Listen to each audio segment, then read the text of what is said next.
نحمده ونصلي ونسلم على رسوله الكريم أما بعد فأعوذ بالله من الشيطان الرجيم بسم الله الرحمن الرحيم قل سبحان ربي هل كنت إلا بشرا رسولا صدق الله العظيم۔ ایک گزارش سماعت فرمائیں، آپ کو جن جن نشستوں پر بیٹھنے کے لیے کہا گیا ہے آپ اپنی مقرر کردہ نشستوں پر ہی تشریف فرما ہوا کریں، ورنہ پھر راستہ بند ہوتا ہے اور انتظام اس میں خلل پڑتا ہے۔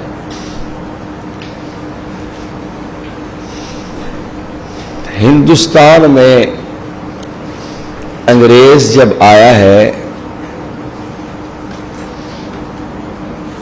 تو اس کو اپنا عقیدہ منوانے کے لیے پریشانی تھی۔ عقیدہ ان کا حضرت مسیح علیہ السلام کو ابن اللہ خدا ماننے کا ہے، یہ منوانا ان کو مشکل تھا۔ مسلمان ان سے پوچھتے تھے کہ وجود کی تین قسمیں ہیں، یا تو وجود ہونا ضروری ہوتا ہے،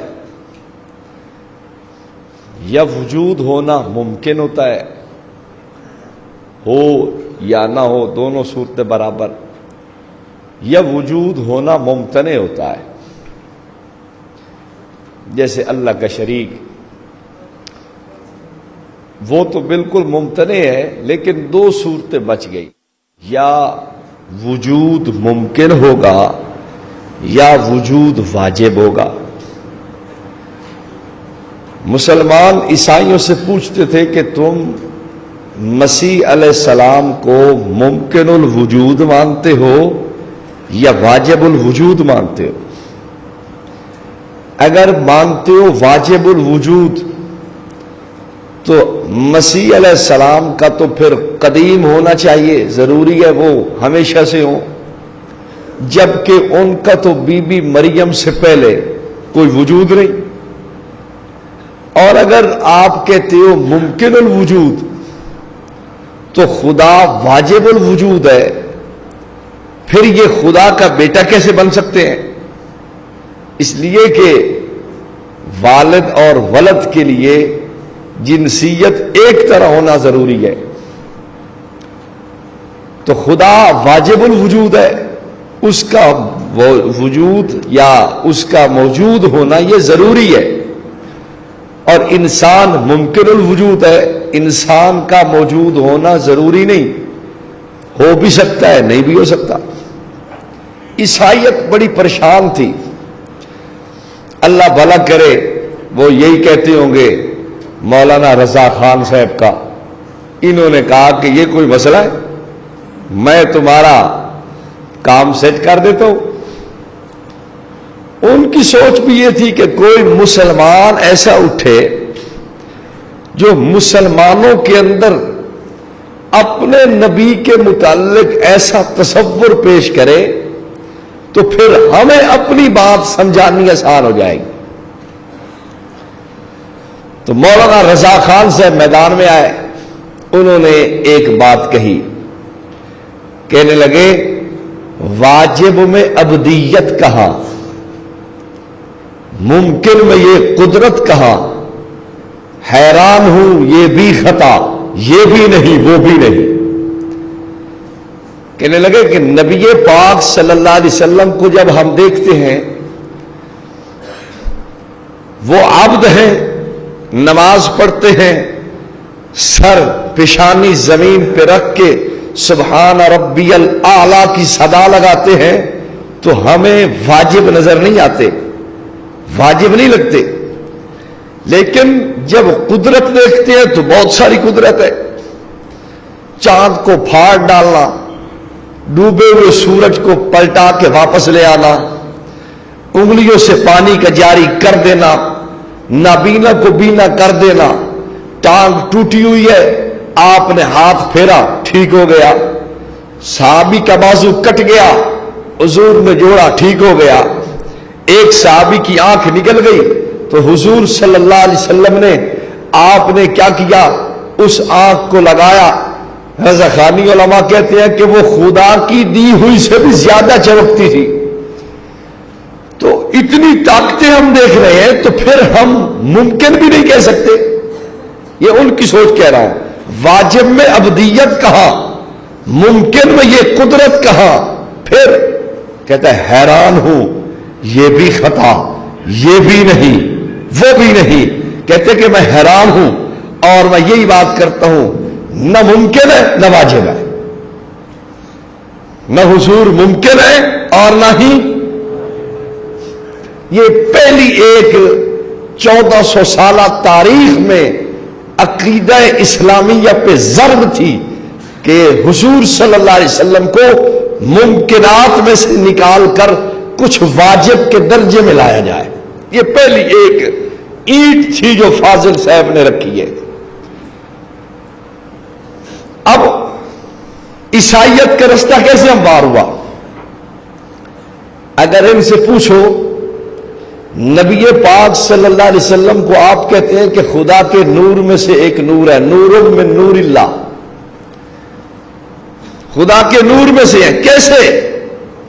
تو ان کی کتابیں کہتی ہیں جیسے ایک چراغ سے دوسرا چراغ جلتا ہے،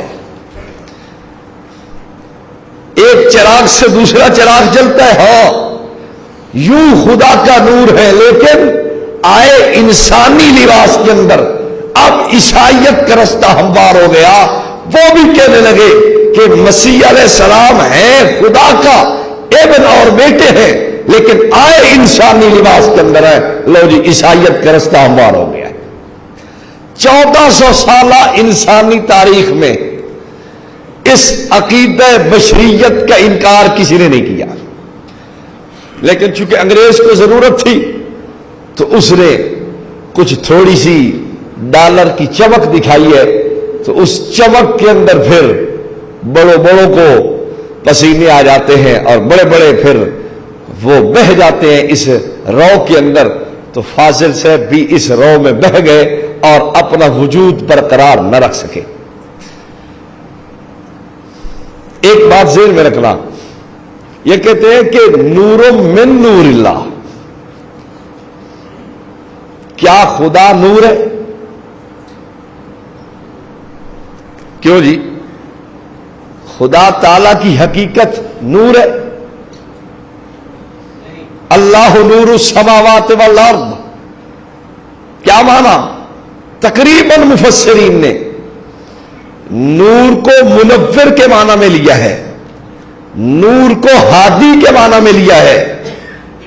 یہ نہیں کہا کہ خدا کی حقیقت نور ہے یا خدا نور ہے، بلکہ کہتے ہیں کہ خدا منور ہے، ہادی ہے، زمین و آسمان کو روشن کرنے والا، زمین و آسمان کو رستہ دینے والا، مدبر ہے، بنانے والا۔ اس قسم کی توجیحات، بلکہ شاہ رفیع الدین اور شاہ عبد القادر کا ترجمہ تو بڑا عجیب ہے۔ وہ کہتے ہیں کہ اللہ زمین و آسمان کی رونق ہے، بہت خوبصورت ترجمہ ہے۔ اب یہ جو عقیدہ ہے کہ خدا نور ہے، یہ عیسائیت کے عقیدے کی ترجمانی ہے۔ ان کا رستہ ہموار ہو رہا ہے کہ خدا کے نور سے حضور نور بنے، خدا کے نور ذاتی سے حضور بنے ہیں۔ مولانا رضا خان کا عقیدہ صلات الصفا فی نور المصطفیٰ کے اندر یہ موجود ہے۔ انہوں نے لکھا ہے کہ خدا تعالی کے ذاتی نور سے حضور بنے ہیں۔ حیرت کی بات ہے، جب خدا نور ہی نہیں ہے، یاد رکھنا جو چیز نور ہوگی، نور کا ایک جسم ہوتا ہے، روشنی کا ایک جسم ہے، نور ہونے کے لیے جسمیت لازم، خدا کو جسم بھی ماننا پڑے گا۔ نور کی ظلمت ہوتی ہے، خدا کے لیے ضد بھی ماننی پڑے گی۔ نور کو زوال بھی آتا ہے، خدا کے لیے زوال بھی ماننا پڑے گا۔ ہم کہتے ہیں نانا نہ خدا تعالی نور ہے کہ جسمیت لازم آئے، نہ ہم یہ کہتے ہیں کہ جناب جی اس کی کوئی ضد ہے، اور یہ بھی ہم کہتے ہیں جیسے اس کی ضد کوئی نہیں اسی طرح اس کو زوال بھی کوئی نہیں۔ امت مسلمہ میں سے کسی نے بھی یہ عقیدہ آج تک کسی کتاب میں نہیں دکھا کہ خدا تعالی کی ذات نور ہے۔ ہاں، خدا تعالی کے افعال کو ان کی صفت نور کہا جائے تو یہ ایک الگ بات ہے، لیکن خدا کی ذات کو نور کہنا، پھر میں آپ سے پوچھتا ہوں، جب ہم سارے کہتے ہیں کہ خدا تعالی کا ادراک کر ہی کوئی نہیں سکتا، لا تدرکہ الابصار وہو یدرک الابصار، خدا تعالی کا احاطہ کوئی نہیں کر سکتا، اس کی حقیقت سے کوئی واقف نہیں، اس کی کنو کوئی بھی نہیں جانتا، تو پھر یہ کہنا خدا کی ذات نور ہے تو پھر یہ تو کہہ رہا ہے نا کہ میں خدا کی ذات کی حقیقت سے واقف ہوں۔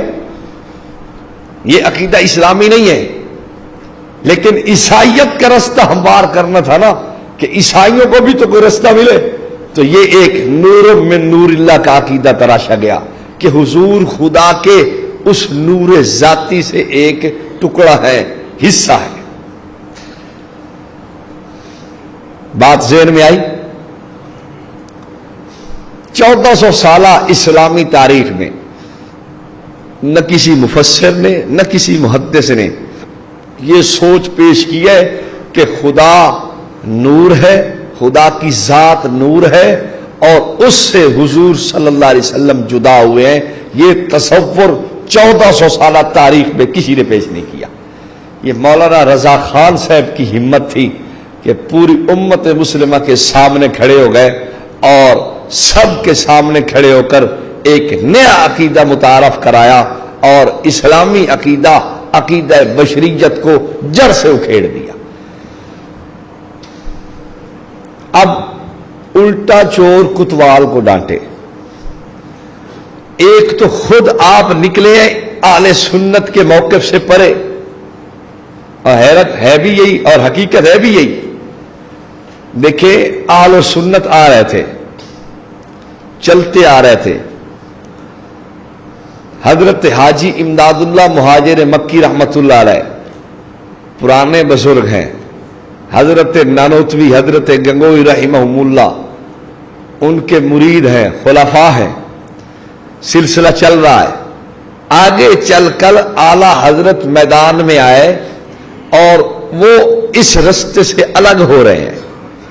ہمارے بزرگ تو پیچھے سے آ رہے تھے، حق تو پیچھے سے چلا آ رہا تھا۔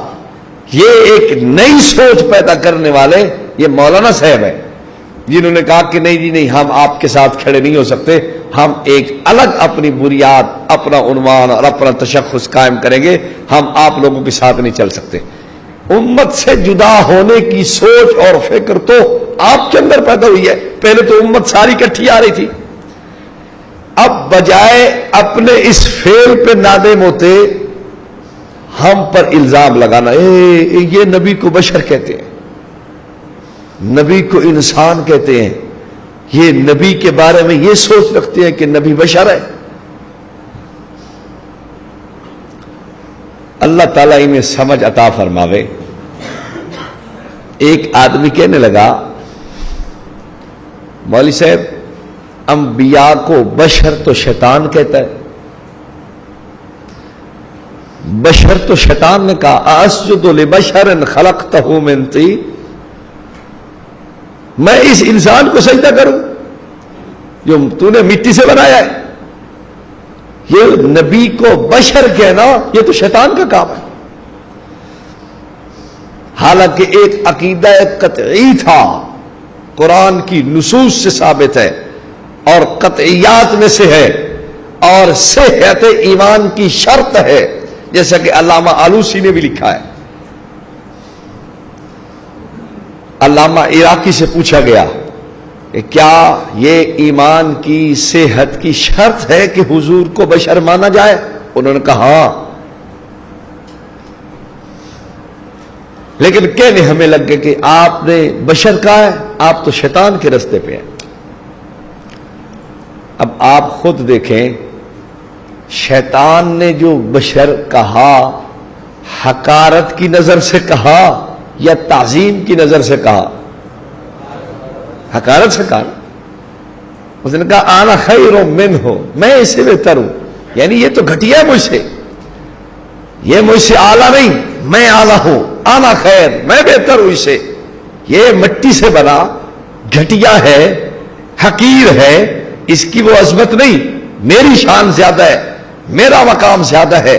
شیطان نے نبی کی بشریت کو عظمت سے دیکھا یا حقارت سے دیکھا؟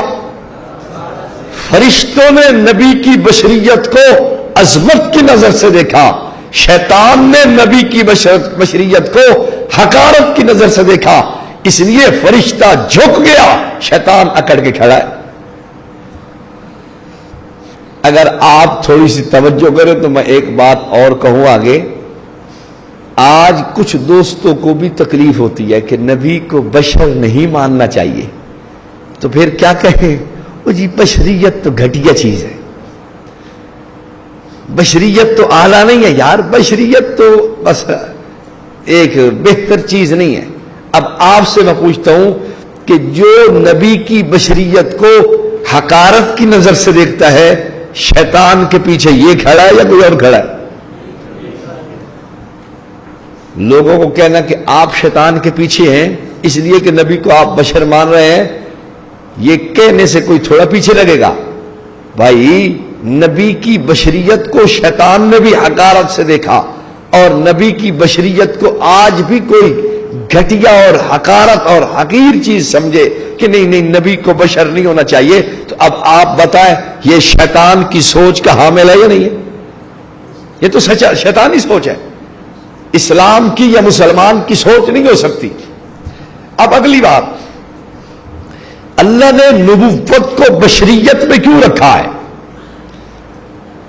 دیکھیں انسان کو ساری کائنات کا سردار بنایا ہے، انسان اشرف المخلوقات ہے، انسان کو کرمنا بنی آدم کے احساس ملے، لقد خلقنا الانسان فی احسن تقویم کا تمغہ ملا. اس انسان کو اللہ جل مجدہ نے اپنے دست قدرت سے بنایا، اس انسان کو مسجود ملائک بنایا، اس انسان کے سجدہ نہ کرنے والے کو شیطان اور ابلیس بنایا. اس انسان کی اتنی عظمتیں ہیں، اس انسان کو اتنا مقام ہے کہ کائنات کی ساری مخلوقات کا سردار، رئیس، افتخار، شرف، عزت، کرامت، اس کی پگڑی انسان کے سر پہ سجی ہوئی ہے. اب آپ بتائیں اگر نبوت کا سلسلہ انسان میں نہیں رکھا جاتا، کسی اور مخلوق میں رکھا جاتا ہے، تو یہ تو ایک اتفاقی عمل ہے کہ عظمت انسان میں ہے، شرافت انسان میں ہے، کرامت انسان میں ہے، ساری کائنات کی سرداری انسان پہ ہے.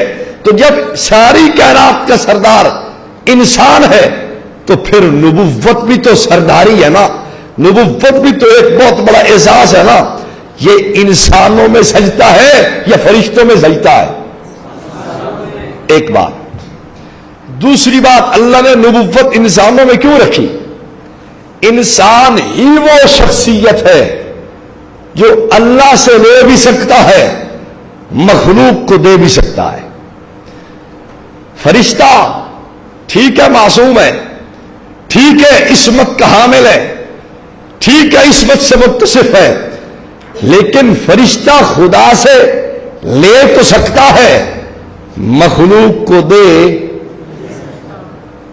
فرشتے کا اتنا لمبا قد ہوگا آسمان تک، لوگ کیا اس سے واز نصیحت دین اخذ کریں گے؟ لوگ تو پہلے ہی بھاگ جائیں گے ڈر کے. بھائی فرشتے کو کوئی بندہ دیکھ لے، ایک فطرتی طور پر آدمی کو ڈر محسوس ہوتا ہے. تو فرشتہ عصمت کی وجہ سے لے سکتا ہے، لیکن چونکہ بسنے والے انسان ہیں تو جنس ایک نہ ہونے کی وجہ سے دے نہیں سکتا. تیسری مخلوق، اسے کہتے ہیں شیطان. شیطان کا یہ جن کہہ لیں، جنوں کے اندر سرکشی زیادہ ہے، ان کے اندر عصمت کا وعدہ وہ بھی نہیں، اور ان کے اندر انسان کو دینے کی صورت بھی نہیں، نہ یہ خدا سے احکام لے سکتا ہے، نہ یہ مخلوق کو احکام دے سکتا ہے۔ تو اب بچا کیا پیچھے؟ اب حضرت انسان بچ گیا۔ حضرت انسان کو اللہ رب العالمین نے اتنی رفعت عطا فرمائی، ان میں سے جن نفوس قدسیہ کے سر پہ عزت و عظمت کے تاج سجائے گئے، نبوت کی پگڑی باندھی گئی، نبوت کا اعزاز دیا گیا، ان میں صلاحیت پیدا کی گئی، یہ خدا سے احکامات لے سکتے ہیں، اور چونکہ انسان کامل ہے، یہ آگے مخلوق کو بھی دے سکتے ہیں۔ تو اب یہ کہنا کہ انسان میں نبوت کیوں رکھی گئی ہے، یہی خطرہ، یہی پریشانی، یہی تکلیف، یہی دکھ، یہی ایک چبھن تو مشرکین مکہ کو تھی۔ وہ کہتے تھے اس انسان کے پیچھے لگے، ہم اس انسان کے پیچھے جائیں، اس انسان کی ماں میں، یہ تو عجیب سی بات ہے۔ یہ ان کو تکلیف تھی، اور آج بھی بعضوں کو تکلیف ہے کہ یار انسان نہیں، نبی کو انسان نہیں ہونا چاہیے۔ او بھائی، اعزاز، عظمت کا، شرف کا، بلندی کا، رفعت و مرتبے کا اللہ نے انسان کو دیا، اشرف المخلوقات انسان کو بنایا، تو نبوت سجتی انسان کو تھی، اس لیے اللہ نے انسان کو دیا ہے۔ بھائی نبی سب سے اعلیٰ ہوگا یا نہیں ہوگا؟ تو اگر نبی بنایا جاتا جن کو بالفرض والمحال، اعلیٰ تو انسان تھا، اب نبی کیسے افضل ہو سکتا تھا؟ پھر اگر نبوت دے کے فرشتے کو بھیج دیا جاتا دنیا کے اندر، اتفاق تو یہ ہے کائنات کا کہ انسان افضل ہے، افضل انسان تھا، ادھر نبی بھی افضل ہونا تھا، تو یہ تو پھر ٹکراؤ پیدا ہوتا۔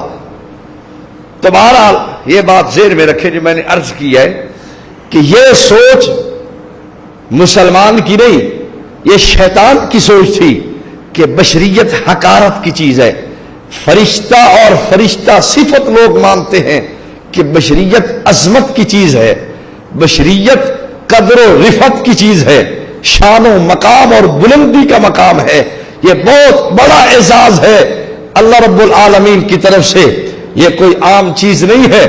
اس لیے اللہ جل مجدہ نے انسان کو یہ شرف بخشا ہے کہ انسانوں میں ہی نبی آئے۔ ایک بات، دوسری بات ذہن میں رکھو،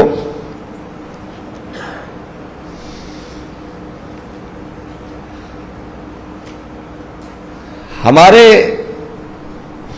اس عنوان پر جو لوگ اس بارے میں اختلاف کرتے ہیں نا، ان کی سوچ یہ ہے کہ رسول پاک صلی اللہ علیہ وسلم نور سے بنے ہیں، آپ کا وجود مسعود، وجود باجود، آپ کا برکت اور مبارک جسم یہ نور سے بنا ہوا ہے، حقیقت آپ کی نوری ہے، آپ نور سے بنے ہیں۔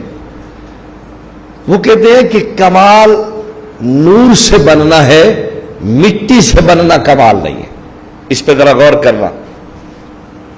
میں عرض کرتا ہوں، نبی پاک صلی اللہ علیہ وسلم کو مٹی سے ماننا کمال ہے۔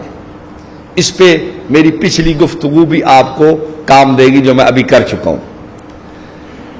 دوسری بات، بعض روایات میں آتا ہے نبی پاک صلی اللہ علیہ وسلم کے چہرہ مبارک پر پسینے کے قطرے موتی کی طرح چمکتے تھے، آپ کی پیشانی مبارک پر نور چمکتا تھا، یا بعض اس طرح کی روایات میں کہ آپ کے دندان مبارک چمکتے تھے۔ تو اہل بدعت کو دھوکہ لگ گیا، چونکہ حضور نور سے بنے ہوئے تھے نا اس لیے چمکتے تھے۔ ہم کہتے ہیں نہیں، حضور بشر تھے اس لیے چمکتے تھے. اب وہ ہمیں کیا کہتا ہے؟ وہ کہتا ہے مولوی صاحب تیرا دماغ تو ٹھیک ہے، یہ نور ہے، یہ تو چمک رہا ہے، دیکھو یہ لائٹ نور ہے، چمک ہے یا نہیں؟ انسان بھی کبھی کوئی چمکتا نظر آیا تجھے؟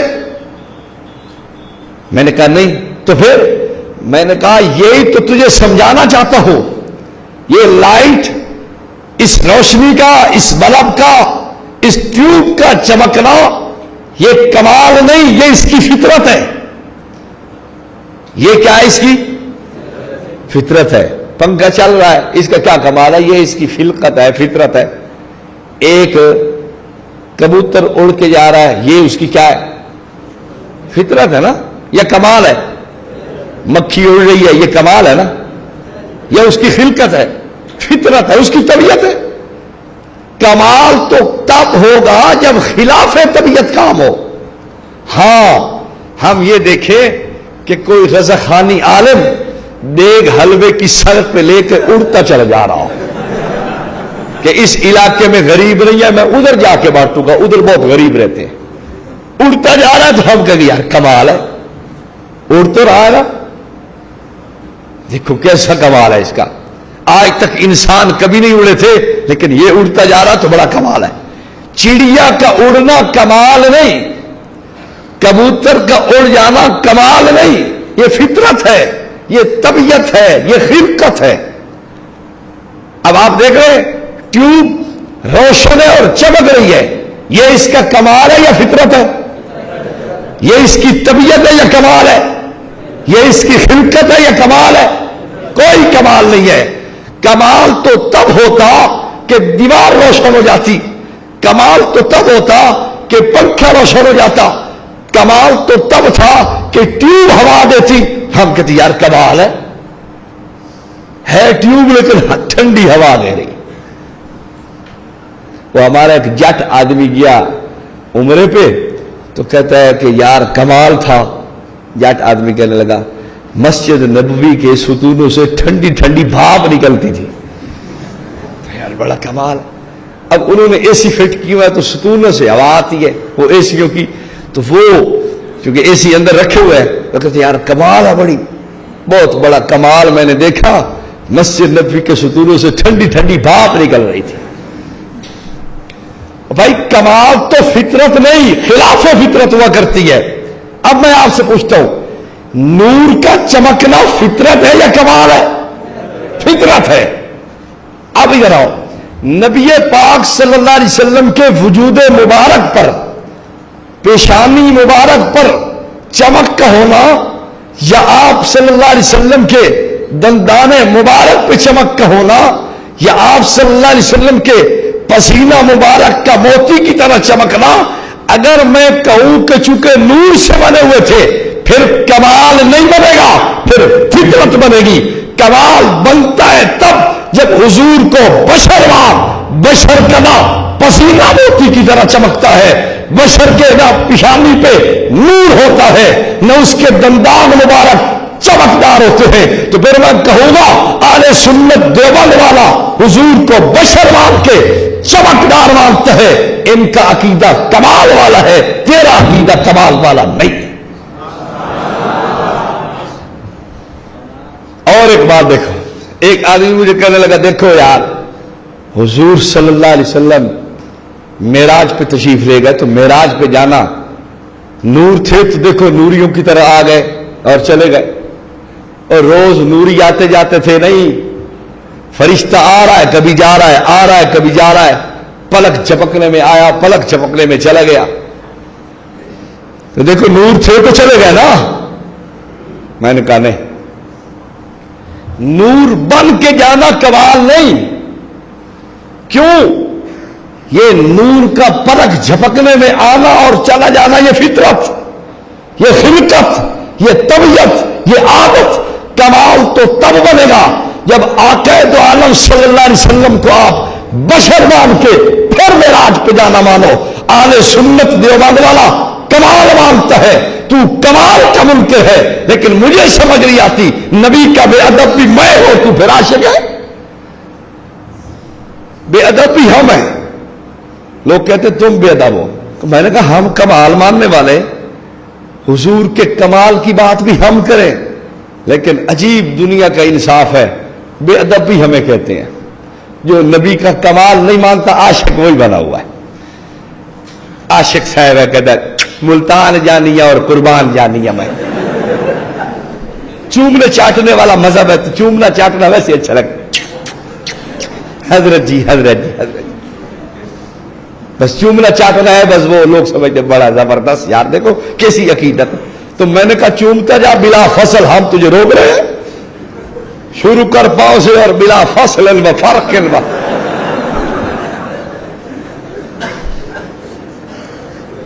پیر صاحب کو اور بات سنیں.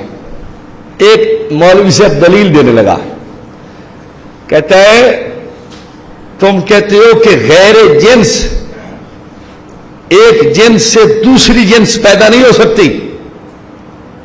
جی ہاں, نہیں پیدا ہو سکتی. اس نے کہا میں مثال دیتا ہوں, پیدا ہوئی ہے. کیا مثال ہے؟ کہتا ہے مثال یہ ہے, صالح علیہ السلام کی اونٹنی کہاں سے پیدا ہوئی؟ پتھر اور اونٹ کی جنس ایک تھی, تو پھر غیر جنس پیدا ہو سکتی ہے یا نہیں؟ اگر اونٹنی پتھر سے پیدا ہو سکتی ہے, اونٹنی اپنی جنس سے نہیں غیر جنس سے پیدا ہو سکتی ہے. امام الانبیاء سرور دو عالم صلی اللہ علیہ وسلم بھی نور ہیں, بشر سے پیدا ہوئے, تو کیا عرض ہے؟ مولوی کی دلیل دیکھ. دلیل تو اس نے بڑی پھبا کے دی ہے, ٹھوک بجا کے دی ہے, جیسے ہم کہتے ہیں نا, بڑی ٹھوک کے دلیل دیتے. یاد رکھنا, کم از کم اتنی بات تو مان گیا کہ ہم نبی کو بشر نہیں مانتے. یہ تو مان گیا نا.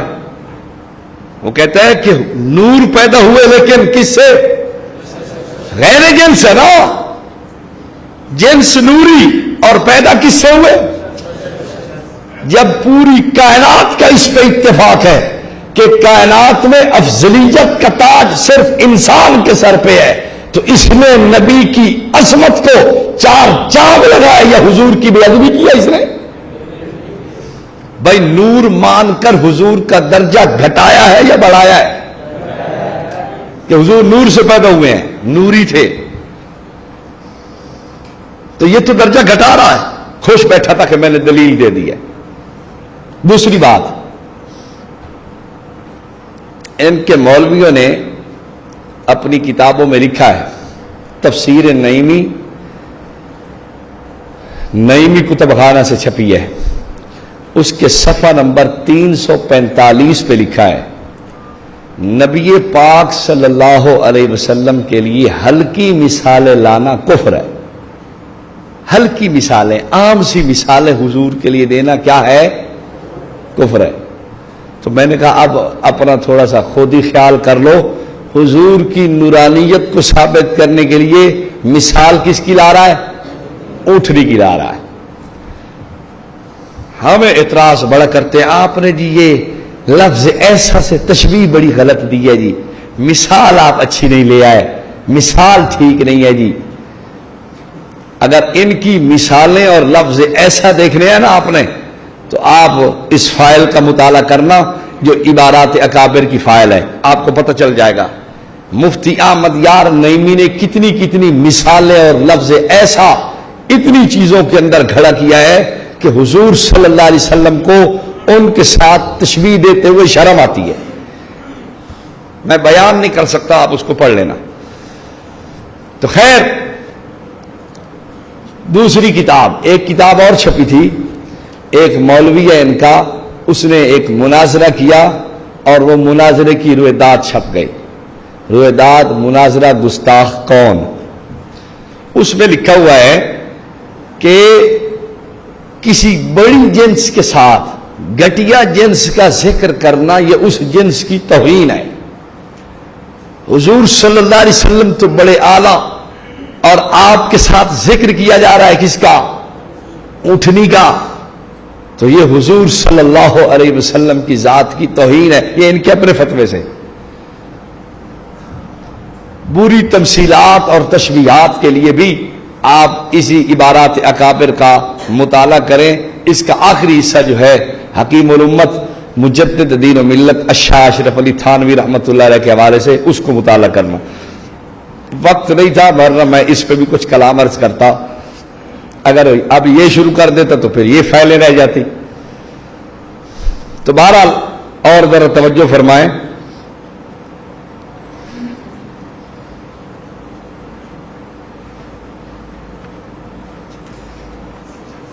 ہمیں جو زیادہ ان کے اوپر دکھ ہے نا کہ نبی پاک صلی اللہ علیہ وسلم کی بشریت کے یہ صاف ہو کے انکار کرنے والے ہیں کہ ہم نہیں مانتے. لیکن ہمیں دھوکہ دینے کے لیے کیا کرتے ہیں؟ کہتے ہیں جی لباس بشر میں تشریف لائے. اس کو بہت سمجھ لیں, کام دے گا آپ کو. لباس بشر میں آئے ہیں جی. آپ کی حقیقت تو نوری ہے لیکن لباس بشر میں آئے. بشریت کا آپ نے صرف لباس پہنا ہوا ہے. لباس اور حقیقت میں بڑا فرق ہے. میں نے یہ کپڑے کا لباس پہنا ہوا ہے تو کیا خیال ہے میری حقیقت کپڑا ہے؟ اس سے پتہ چلا نا کہ میں کپڑا نہیں ہوں. یہی مطلب ہوا نا. جو کہے کہ حضور کی بشریت لباس تھی تو کیا مطلب ہوا؟ بشر تھے یا نہیں؟ مثال کے طور پر آپ کہتے ہیں کہ یہ اہل سنت کے لباس میں ہے. اس کا کیا مطلب ہے؟ اہل سنت نہیں ہے نا. آپ یہ کہہ دیں کہ یہ اہل سنت کے لباس میں. میں ایک اور مثال دیتا ہوں آپ کو اس بات کو سمجھانے کے لیے کہ یہ اہل سنت کے لباس میں ہیں. اس کو سمجھانے کے لیے ایک گدھا تھا. جب وہ نکلتا تو طالب علم چڑھ جاتے, کوئی ادھر بیٹھ رہا کوئی ادھر بیٹھ رہا کوئی ادھر. وہ بڑا پریشان بیچارہ, بھائی میں تو مر گیا. 15-20 طالب اوپر چڑھ جاتے ہیں اور جناب میں تو چلنے کا بھی نہیں رہتا, بوجھ میرے اوپر سوار ہو جاتا ہے. اخیر اس نے سوچ کے نا کئی بریلی شریف رابطہ کیا کہ آپ ایسا کریں لباس کچھ مجھے ایسے عطا فرما دیں. آپ کے پاس تو فیکٹری ہے لباسوں کی, تو مجھے کوئی ایسا لباس عنایت فرمائے کہ میری جان بچ جائے. انہوں کا کوئی حرج نہیں. فیکٹری سے اس کو ایک شیر کا لباس انہوں نے دے دیا. اس شیر نے میدان میں جب آیا تو سارے بھاگ گئے. کوئی کوئی لیٹرین میں, کوئی غسل خانے میں, کوئی چھت پہ, کوئی دروازہ بند کر رہا, کوئی کھڑکی بند کر رہا, کوئی جناب جی کہیں بھاگا, کوئی شیر آ گئے. اب آپ سے میں پوچھتا ہوں, شیر کا لباس پہننے سے کیا وہ گدھا شیر بن گیا تھا؟ تو پھر اس کو میں کیسے کہوں کہ تو اہل سنت ہے؟ تو اہل سنت کے لباس میں ہے.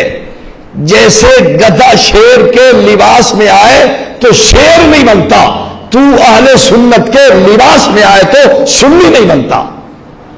لیکن اس کا انکار اپنی طرف سے ہم نہیں کریں گے. انکار کریں مولوی غلام رسول سعیدی کے کندھے پہ رکھ کے چلائیں. اس کی کتاب ہے تبیان القرآن, تفسیر لکھی ہے اس نے. اس کی جلد نمبر ہے 2, صفحہ نمبر 452. اس نے اپنی اس کتاب میں اب یہ بات لکھی ہے جو میں عرض کرنے لگا ہوں. کیا وہ کہتا ہے کہ بعض لوگ نبی پاک صلی اللہ تعالی علیہ وسلم کی بشریت کا انکار کرتے ہیں.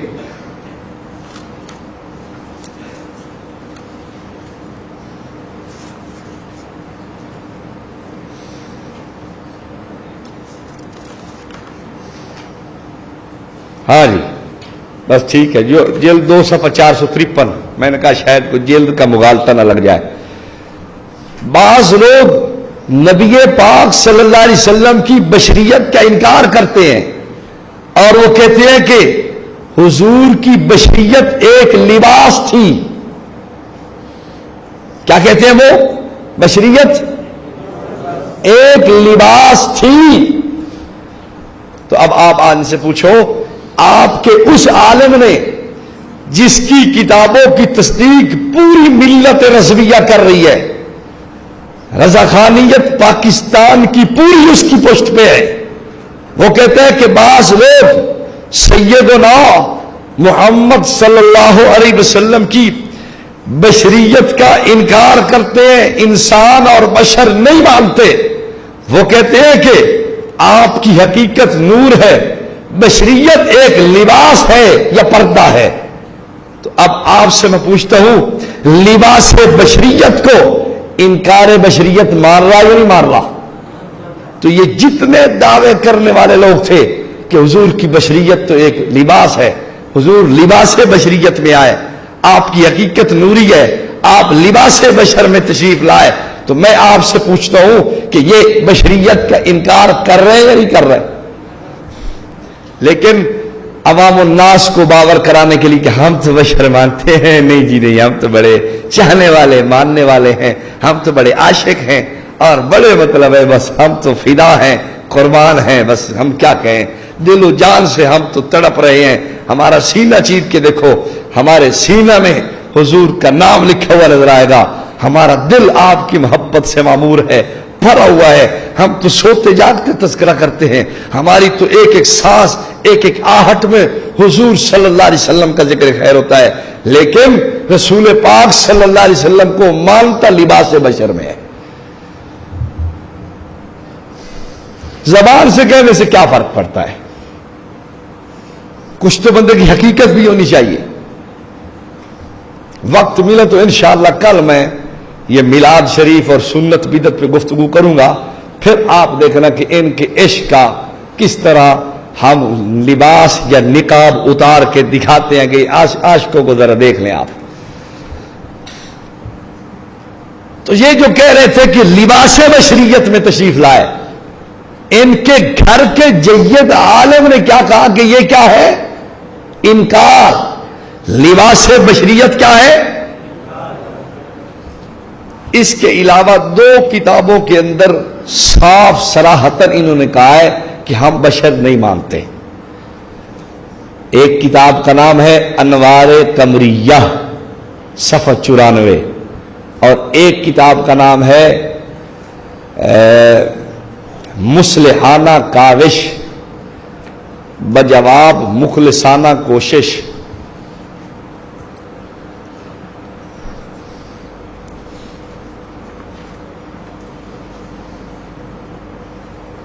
اس کے اندر بھی انہوں نے مصلحانہ کاوش میں بھی انہوں نے صفحہ 151 پہ لکھا ہے، ہم اس ہستی کو کیسے بشر مانیں یا بشر کہیں جو آدم سے پہلے ہو. کہتے ہیں کہ بشریت شروع کہاں سے ہوئی ہے؟ ابو البشر سے. ابو البشر کون ہے؟ حضرت آدم علیہ السلام. اور جو ہستی جناب آدم سے بھی پہلے ہو، ہم اسے بشر کیسے مان سکتے ہیں؟ ماننے کا لفظ موجود ہے. اس بس ہستی کو کیسے بشر کہا اور مانا جا سکتا ہے جو ابو البشر، سب سے پہلے بشر جناب آدم علیہ السلام سے پہلے ہو. کنت نبیا وآدم بین الروح والجسد. یا حضرت عرباض بن ساریہ رضی اللہ تعالیٰ عنہ کی روایت، مشکات صفحہ 513، انی عند اللہ لمکتوب خاتم النبیین وان آدم لمنجدل فی طینتی. حضور تو پہلے سے موجود ہے، حضور صرف نبی نہیں خاتم الانبیاء بھی تھے. ایک بات یہاں آ گئی ہے، حضرت نانوتوی رحمت اللہ علیہ کے حوالے سے کرتا چلوں. آپ مجھے یہ بتائیں، حضور اس وقت خاتم الانبیاء تھے، ابھی حضرت آدم پیدا نہیں ہوئے.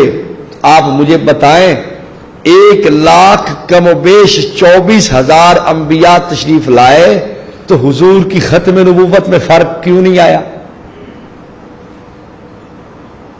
مرزائی بھی اشکال کرتا ہے ایک کانا دجال آ گیا تو فرق پڑ گیا، 1 لاکھ کا وہ بیش 24,000 آیا تو فرق نہیں پڑا. کیوں؟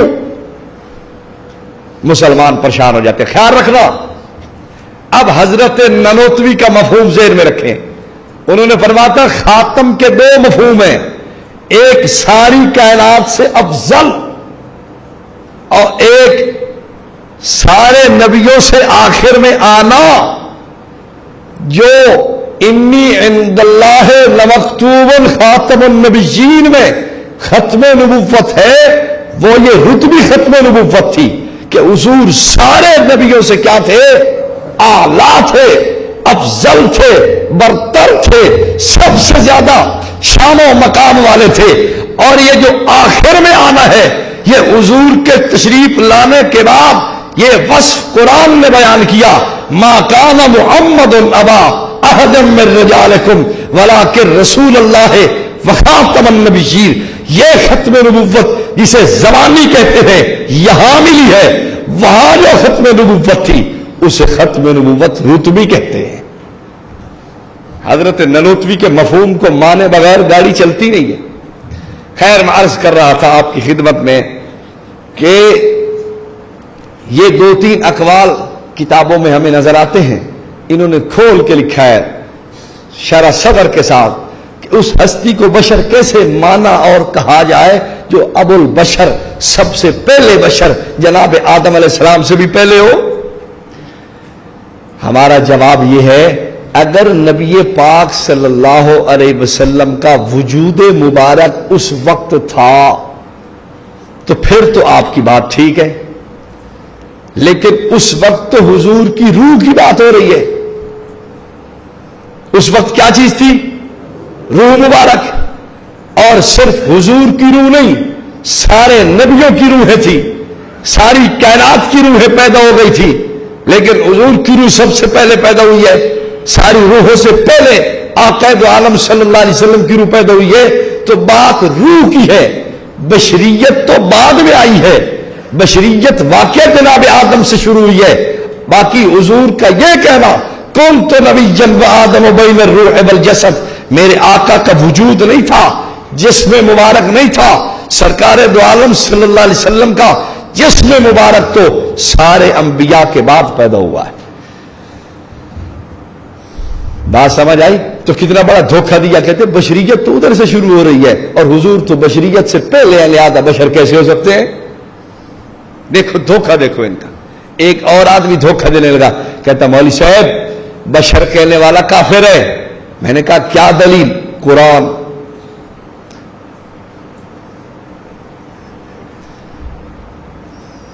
میں نے کہا قرآن؟ کہتا ہاں. کہاں؟ قرآن میں ہے نہیں. ابشر یہدوننا فکفروا، ابشر یہدوننا فکفروا. انہوں نے کہا کیا بشر میں ہدایت دے گا؟ بس وہ کافر ہو گئے. میں نے کہا ہاں پہلے تو رضا خانی جاننا، پہلے رضا خانی تھے اب کافر ہو گئے. وہ پہلے ہی کافر تھے. کافروں نے کیا کہا؟ ابشر یہدوننا، کیا یہ بشر ہمیں ہدایت دے گا، سیدھا رستہ یہ دکھائے گا؟ فکفروا، انہوں نے انکار کر دیا کہ نہیں ہم نہیں مانتے. اور یار اب کافر ہوئے ہیں تو پہلے کیا تھے؟ مشرکین مکہ پہلے مسلمان تھے نا. کیوں جی؟ بریلی شریف کے سارے فضلاء تھے نا، منظر الاسلام کے پڑے ہوئے تھے نا، اعلی حضرت کے سارے خلفاء تھے. یہی کہو گے آپ؟ اگر نہیں تو پھر بتاؤ بشر یہدوننا فکفروا کا معنی یہ کرنا کہ بشر کہنے کی وجہ سے کافر ہو گئے، تو ماننا پڑے گا کہ پہلے وہ منظر الاسلام کے فارغ تھے. اور اگر پہلے ہی کافر تھے تو پھر کافر ہو گئے کا کیا مطلب ہوا؟ قرآن کی سمجھ بھی نہیں ہے آپ کو، آپ جانتے نہیں ہیں کہ قرآن کیا کہنا چاہتا ہے. نہ قرآن سے آپ کو نسبت ہے، درک ہے، نہ قرآن کے سمجھنے کے لیے آپ کے پاس وقت ہے. خان صاحب نے بھی ایک ترجمہ لکھا ہے، سوتے سوتے ایک آیت لکھ لیا ترجمہ. جی جی لکھ لیا. جی یوں کر کے تو ترجمہ لکھوایا ہے. انہوں نے کہا میرے پاس وقت نہیں ہے، جب میں سونے لگوں اونگنے کا وقت ہوتا ہے تو اس وقت آ جانا آپ قرآن کا ترجمہ لکھنے کے لیے. اسی لیے وہ بھی حضرت تشریف لے آئے. ویسے ایک بات آپ سے کرتا جاؤں، میری سمجھ کے اندر رضا خانیت کو لگام چڑھانی چاہیے. پوری دنیا کے اندر فتنہ ان کی وجہ سے ہے. وہ کیسے؟ مثال قرآن پاک لیغفر لک اللہ ما تقدم من ذنبک وما تأخر، آپ کی وجہ سے، آپ کے صدقے سے، آپ کی جناب جی وسیلہ سے، طفیل سے، آپ کی برکت سے اگلوں اور پچھلوں کے گناہوں کو معاف کر دیا. یہ رضا خان کا ترجمہ ہے. اب چور بھی سوچتا ہے، ڈاکو بھی سوچتا ہے، شرابی بھی سوچتا ہے، جوا کھیلنے والا بھی سوچتا ہے، ملک میں نقص امن کرنے والا بھی سوچتا ہے جب بخشا گیا ہوں تو پھر مسئلہ کیا ہے؟ میں تو بخشا ہوا ہوں. شرابی بھی سوچتا ہے اللہ نے جو کہہ دیا ہے تمہیں میں نے بخش دیا ہے تو پھر 2 گھٹ شراب کے پینے کا کیا حرج ہے؟ کوئی حرج نہیں. چور بھی سوچتا ہے یار بخشے ہوئے تو ہے تو پھر موج تو کر لیں. جوا کھیلنے والا بھی سوچتا ہے یار خیر ہے جب ہیں بخشے ہوئے، جنت اپنی ہے ساڈی. اللہ نے کہہ دیا لیغفر لک اللہ ما تقدم من ذنبک وما تأخر. حالانکہ ان سے پیش رو جتنے مترجمین تھے فارسی کے، اردو کے، کسی نے یہ ترجمہ نہیں کیا. لیکن اعلی حضرت نے چور ڈاکوؤں کے لیے رستہ نکالا کہ موج کرو، پٹ کے رکھو گامنو، بخشے بخشائے ہو آپ لوگ سارے، آپ کی دنیا آخرت بن گئی ہے، بس ٹھیک ہے چوری کرو، فراری کرو، دھوکہ دیو، ٹھگی کرو، جھوٹ ہی بولو، خیانت بھی کرو، نماز بالکل نہ پڑھنا، کوئی لوڑ نہیں نماز پڑھنے کی، کوئی ضرورت نہیں نماز پڑھنے کی. ویسے بھی ان کے نزدیک نماز کی حیثیت اکائی نہیں، وہ اگر چھوڑو پرا کے کرنا ہے. کیوں؟ اعلیٰ حضرت فرماتے جملہ فرائض فروع ہے، جملہ فرائض فروع ہے، اصل الاصول بندگی استاجور کی ہے. اصل کام یہ ہے کہ حضور کی بندگی کرو. یہ نماز روزہ تو فروعی کام ہے، حضور کی بندگی کا نام اصل کام ہے، ایمان ہے. اب آپ کو پتہ چل گیا یہ بندگی کس کی کرتے ہیں. آپ کہیں گے کہ ہم نے تو نماز پڑھتے ہوئے حضور کے لیے کبھی نہیں دیکھا. میں نے کہا میں بتاتا ہوں، اٹھاؤ ہدایت کے بخشش. کہتا ہے اشاق سجدہ میں سوئے حرم چکے، اشاق سجدہ میں سوئے، عاشق لوگ سجدہ کر رہے ہیں حرم کی طرف. اللہ جانتا ہے نیت کدھر کی ہے. یہ اللہ کو پتا ہے کہ ہم نیت روزے کی کر رہے ہیں، بیت اللہ کی نہیں کر رہے. اشاق سجدہ میں سوئے حرم چکے، اللہ جانتا ہے نیت کدھر کی تھی. یہ اللہ کو پتا ہے، میرے اور اللہ کے درمیان راز ہے. میں سجدہ ادھر کرتا ہوں جس کی بندگی کرنا اصل ایمان سمجھتا ہوں. خیر یہ ایسے جملہ معترضہ کے طور پہ آ گیا. میں اپنے بشریت کے عنوان کو آگے لے کے چلوں.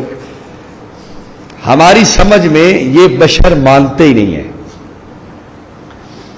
اس پہ میں 2-4 ان کی باتیں عرض کرتا ہوں. دیکھیں، ایک ان کا بہت بڑا عالم گزرا ہے، بہاول پور کا رہنے والا تھا اور اب فوت ہو گیا ہے، مفتی فیض احمد صاحب اویسی. ان کی کتاب ہے شہد سے میٹھا نام محمد صلی اللہ تعالی علیہ وسلم. اس کے صفحہ 205 پہ لکھتے ہیں، کہتے ہیں بجاتے تھے جو انی عبدہ کی باسری ہر دم، بجاتے تھے جو انی عبدہ کی باسری ہر دم، خدا کے عرش پر انی اللہ بن کے نکلیں گے. جو ساری زندگی کہتے رہے کہ میں انسان ہوں، بشر ہوں، بندہ ہوں، عبد ہوں، لیکن قیامت کے دن یہ خدا بن کے ظاہر ہوں گے. کتاب عام ملتی ہے، شہد سے میٹھا نام محمد صلی اللہ تعالی علیہ وسلم، عام کتاب آپ خرید کے پڑھ سکتے ہیں. دوسری کتاب مواعظ نعیمیہ، مفتی احمد یار خان نعیمی گجراتی صاحب کی کتاب ہے. انہوں نے اپنی کتاب کے صفحہ 119 پہ لکھا، واز نمبر 23 ہے. کیا کہتے ہیں؟ کہتے ہیں لباس آدمی پہنا جہان آدمی سمجھا. آدمیت کا لباس تھا،